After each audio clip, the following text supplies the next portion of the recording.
Hello दोस्तों, मैं ओम शर्मा आप सभी का स्वागत करता हूं हमारे YouTube channel the A1 study पर।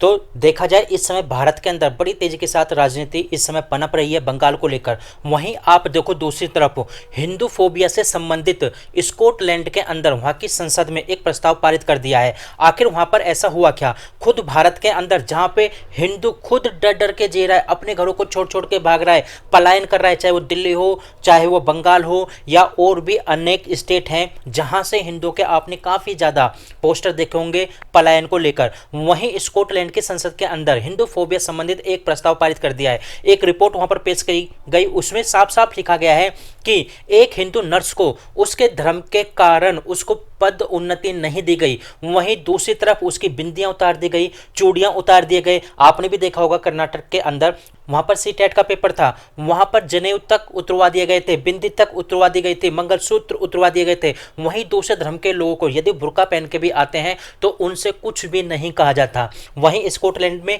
ये जो बात बोली गई है हिंदू फोबिया से संबंधित, ये जो बिल पेश किया गया है, ये अपने बहुत बड़ी बात है कि वहां का हिंदू अपने धर्म को लेकर कितना सेंसिटिव है। वहां का हिंदू जाग रहा है, लेकिन भारत का हिंदू इस समय सोया हुआ है। आपने भी देखा होगा दूसरे जो धर्म के लोग हैं वो हिंदू को पत्थर मारते हैं, पत्थर मार मार कर उनको जगाने की कोशिश कर रहे हैं, लेकिन हिंदू नहीं जग रहा, हिंदू पूरी तरह से सो रहा है। वहीं चाहे बंगाल के अंदर राजनीति की बात करें, बीजेपी अपनी राजनीति कर रही है, कांग्रेस सपा पूरी तरह से मौन है, वो कुछ भी नहीं बोलेंगे। क्यों नहीं बोलेंगे? क्योंकि वहां पर पिटने वाला हिंदू है, घर छोड़ने वाला हिंदू है। और देखा जाए कांग्रेस और सपा वाले इसलिए भी नहीं बोलेंगे क्योंकि वो उनका पूरी तरह से वोट बैंक है, वो उनका वोट बैंक बन चुके हैं। और हिंदू इस समय इतना मूर्ख होता जा रहा है कि फिर भी इन्हीं को वोट देंगे। ये कुछ भी बोल ले हिंदुओं के बारे में, लेकिन वोट देना है इन्हीं को। वहीं सुप्रीम कोर्ट से ये भी न्यूज़ निकल के आ रही है कि वहाँ पर यह मुद्दा पहुँच चुका है बंगाल का। सुप्रीम कोर्ट के अंदर वहाँ पर SIT गठित करने की बात की जा रही है। वो बंगाल जाएंगे, आपने भी देखा होगा राज्यपाल भी बंगाल गए हैं, महिला आयोग भी वहाँ पर बंगाल गई हैं।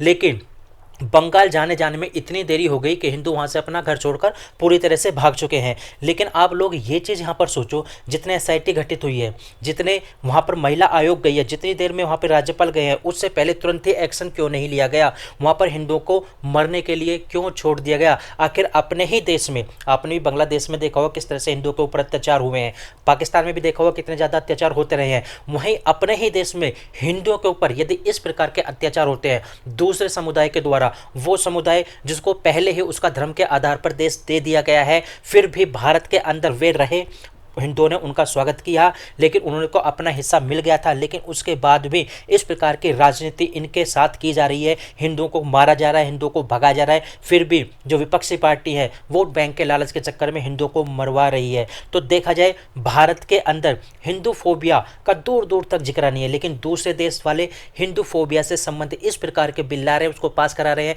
ताकि हिंदू भी सुरक्षित तौर पर वहाँ पर जी सके। आप लोग खुद सोचो और खुद सोचकर बताओ, यदि आपकी बॉडी में हाथ पैर में कहीं पर भी चोट लग जाती है, क्या आप ये बात बोलोगे कि रहने तो कोई बात नहीं, ऐसे ही पड़ी रहेगी, अपने आप ठीक हो जाएगी, कोई पट्टी लगाने की ज़रूरत नहीं है, कोई ट्यूब लगाने की ज़रूरत नहीं है, डॉक्टर के पास जाने की ज़रूरत नहीं है? क्या आप लोग ऐसे बोलोगे? यदि उसी तौर पर यदि आप अपने भारत देश को देखो, ये हमारा पूरा भारत देश है और भारत के ये छोटे छोटे जो अंग है, जो स्टेट है, ये भारत के अंग मान सकते हो। तो एक अंग यानी बांग्लादेश के अंदर इस प्रकार की हिंसा हो जाती है, वहाँ पर राष्ट्रपति शासन की बात की जाती है कि तुरंत राष्ट्रपति शासन वहां पर लगा देना चाहिए। लेकिन विपक्षी दल क्या बोलता है कि यहां पर राष्ट्रपति शासन की जरूरत नहीं है, यहां पर किसी प्रकार की एक्शन लेने की जरूरत नहीं है, सब कुछ ठीक है, अपना आप सब ठीक हो जाएगा। तो आप लोग ये सोच सकते हो कि जब शरीर के अंदर किसी प्रकार की प्रॉब्लम होती है, आप डॉक्टर के पास जाते हो उसका इलाज कराने के लिए। यदि कोई दंगा होता है भारत देश के अंदर किसी भी स्टेट के अंदर, तो तुरंत एक्शन लेने की जरूरत है, राष्ट्रपति शासन लगाने की जरूरत है ताकि उस दंगे को कंट्रोल किया जा सके, ताकि किसी प्रकार की आगे जाकर कोई प्रॉब्लम ना हो। लेकिन विपक्षी दल पूरी तरह से राष्ट्रपति शासन के विरोध में है। ये जो वक्फ बोर्ड का बिल पास किया गया